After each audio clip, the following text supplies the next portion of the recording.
Bonsoir à tous, bienvenue à Un jour un psaume, cette émission qui vient vous booster la soirée. Il est 19h et j'allais dire il est 21h, il est 23h, on sait plus maintenant en ce moment le couvre-feu, quand est-ce qu'il commence, quand est-ce qu'il s'arrête. Mais nous, on se retrouve à 19h pour parler de Dieu, pour parler de ce SMS qu'il nous envoie chaque jour au travers de ces psaumes. On va prendre aujourd'hui le psaume 76 et avec toute l'équipe Source de Vie, on s'attend à Dieu pour toi, pour que dans ta vie, il puisse y avoir comme un déclic sur la foi, un déclic sur l'espérance, un déclic sur la persévérance.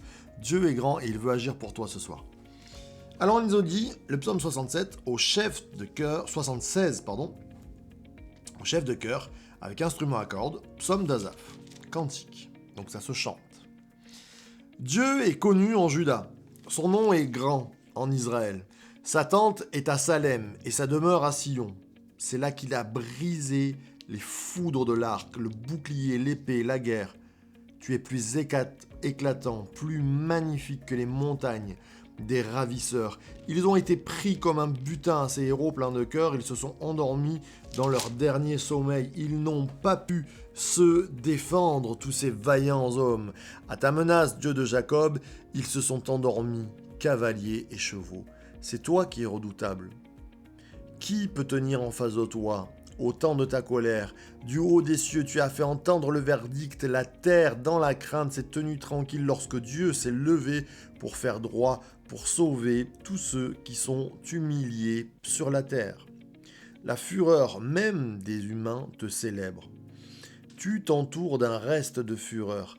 Faites des vœux à l'Éternel votre Dieu et accomplissez-les. Que tout ce qui l'environne apporte les dons au Dieu terrible. Il couple le souffle au chef. Il est redoutable pour les rois de la terre. Amen, amen et amen. Waouh, ça décoiffe, même ceux qui sont chauves. Ce texte est quand même... c'est un psaume de combat, un psaume de vaillants héros, un psaume de guerriers, où Dieu nous est montré comme un guerrier. Et alors, il est montré comme un guerrier qui, déjà, a une résidence. Dieu est connu en Juda, son nom est grand en Israël, sa tente est à Salem et sa demeure à Sion. C'est-à-dire que Dieu... comment dire, Salomon dira mais nul ne peut enfermer Dieu, il est au-delà du temple, il est au-delà de Jérusalem, il dépasse les cieux des cieux, ne pourraient le contenir. Mais Dieu réside, c'est ça qui est intéressant. Dieu réside, il a sa tente à Salem, il a une résidence et il réside dans le pays, ou ça, dans la ville de la promesse, c'est-à-dire celle qui a été donnée à Abraham, celle qui a été donnée à ce peuple, là où il y a eu des promesses pour les rois aussi, pour David, pour Salomon. À Salomon, il dira, celui qui invoquera mon nom dans le temple, je serai là. Il y a une alliance, il est le Dieu de l'alliance. Et aujourd'hui, on pourrait se dire, mais tiens, ce chef de guerre qui peut se lever dans mes combats, qui peut se lever contre mes ennemis, alors les ennemis n'ont pas de chair et de sang, pas des humains, mais contre ce qui m'arrive, ce qui fait la guerre à ma vie, à mon âme, les dangers, où réside-t-il? Il réside encore à Jérusalem. L'alliance, quelle est l'alliance? Et on parle, vous vous rappelez, l'ancienne alliance, l'Ancien Testament, on parle aussi de nouvelle alliance.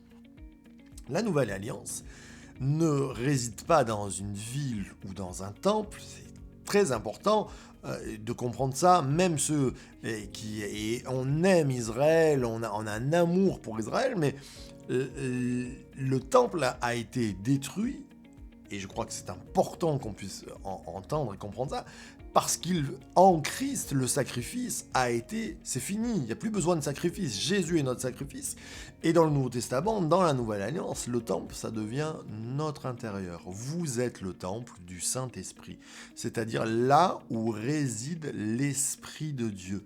Plus besoin d'aller en Israël, imaginez-vous, si vous êtes en prison, que vous devez aller chercher la bénédiction en Israël, on serait un peu mal.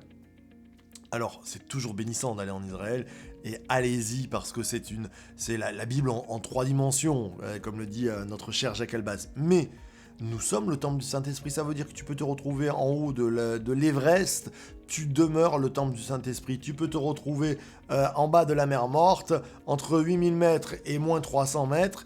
Eh bien, tu es toujours le temple du Saint-Esprit. Ce n'est plus géographique, ou alors, en fait, la géographie est devenue spirituelle. L'ombre des choses à venir, comme le dit Paul, ce qui était matériel dans l'Ancien Testament est devenu spirituel dans la Nouvelle Alliance. Et donc, quand son nom est grand, sa tente est en moi. On pourrait dire, Dieu est connu en Marc Ambrogio. Son nom est grand en Marc Ambrogio. Sa tente est en Marc Ambrogio. Et sa demeure en Marc Ambrogio. Maintenant, allez, je prends, je ne sais pas... qui je vais prendre ce soir.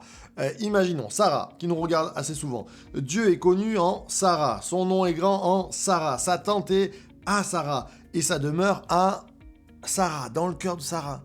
C'est très important de comprendre ça. Souvent, l'Esprit de Dieu, certains l'ont transformé en une sorte d'émotion ou une sorte de pensée de Dieu qui viendrait influencer nos vies. Non, non, non, l'Esprit de Dieu est une personne. C'est la personne divine qui nous est envoyée pour habiter en nous. Extraordinaire. Et alors, quand Dieu habite en nous, il devient ce chef de guerre pour combattre tout ce qui fait la guerre à notre âme, à notre esprit et à notre corps.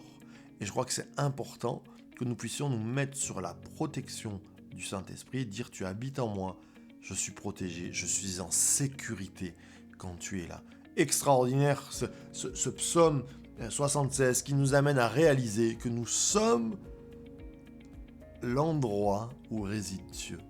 C'est extraordinaire. Ça nous rend petits et en même temps ça nous rend précieux. Petits et précieux. Je crois qu'on ne peut que remercier Dieu et prendre ce temps pour dire Seigneur, nous te remercions pour tout cela. On va le faire ensemble si vous le voulez bien. On ferme les yeux. Enfin, moi, j'aime bien fermer les yeux quand je prie pour me concentrer sur la personne de Dieu et puis qu'on puisse recevoir sa bénédiction et le remercier pour tout cela. Merci notre Père, parce que tu as fait ta demeure en nous, parce que tu as fait ta tente en nous, parce que tu résides en nous, parce que par ton esprit, nous qui sommes petits, toi qui es si grand, tu nous as honorés de ta présence et nous devenons précieux, mis à part, sanctifiés. Waouh! Qu'est-ce que c'est bon d'être dans ta présence. Seigneur, nous te louons, nous te remercions pour tout ce que tu as fait et ce que tu vas faire. Je te prie pour mes amis, que chacun d'entre nous, nous puissions réaliser que tu es ce Dieu grand qui veut résider en nous. À ton nom soit la gloire. Amen, amen et amen. Encore merci pour tous les commentaires que je lis. Les GG, Jean-Louis, Robert, merci Sarah. C'est une joie que de vous lire et de partager avec vous. On continue demain, bien sûr, demain matin avec le Jesus Coffee. Et puis tout au long de la semaine avec les Un jour en psaume à 19h. Soyez bénis et puis source de vie de Church to Be. Bye bye.